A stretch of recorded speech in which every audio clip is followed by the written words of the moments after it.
qu'Allah l'agrée rapporte: le prophète, prière et salut sur lui, priait une partie de la nuit jusqu'à ce que ses pieds se crevassent. Elle lui demanda alors: pourquoi fais-tu cela, ô messager d'Allah, alors qu'Allah t'a pardonné toutes tes fautes passées et futures?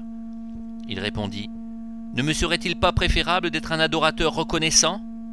Rapporté par Bukhari et Muslim. Cette version est celle de Bukhari. Il existe une autre version comparable rapportée également par Bukhari et Muslim d'après Al-Mughira ibn Shu'ba. Aïcha, qu'Allah l'agrée, rapporte que lorsqu'une personne se plaignait d'un mal ou lorsqu'elle avait un abcès ou une blessure, le prophète, paix et salut sur lui, mettait son doigt ainsi.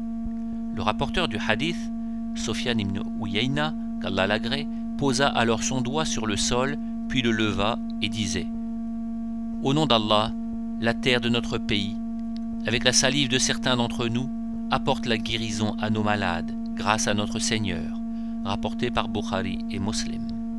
Après Abu Dharr, Jundub ibn Junada, qu'Allah l'agrée, le prophète, prière et salut sur lui, a dit parmi ce qu'il rapporte d'Allah le Très-Haut: mes serviteurs, je me suis interdit l'injustice et je l'ai interdite entre vous.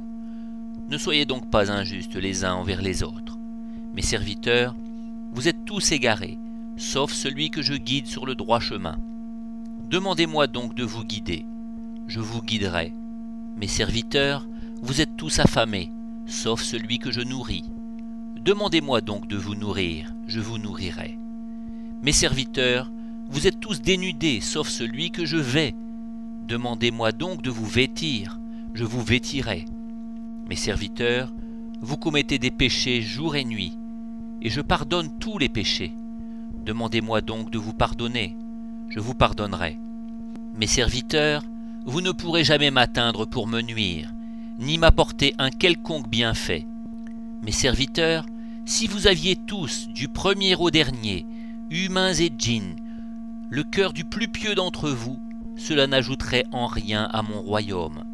Mes serviteurs, si vous aviez tous, du premier au dernier, humains et djinns, le cœur de plus mauvais d'entre vous, cela ne diminuerait en rien mon royaume.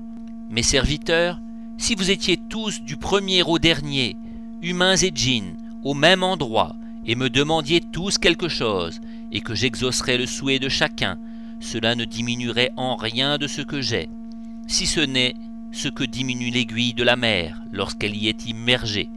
Mes serviteurs, ce ne sont que vos œuvres, je les décompte pour vous, puis je vous en donne la pleine récompense. Celui qui trouvera un bien, qu'il loue Allah. Celui qui trouvera autre chose, qu'il ne fasse de reproche qu'à lui-même. Saïd a ajouté: quand Abu Idris rapportait ce hadith, il se mettait à genoux, rapporté par Muslim. L'imam Ahmad ibn Hanbal a dit: les savants de Syrie ne considèrent aucun autre hadith plus noble que celui-ci.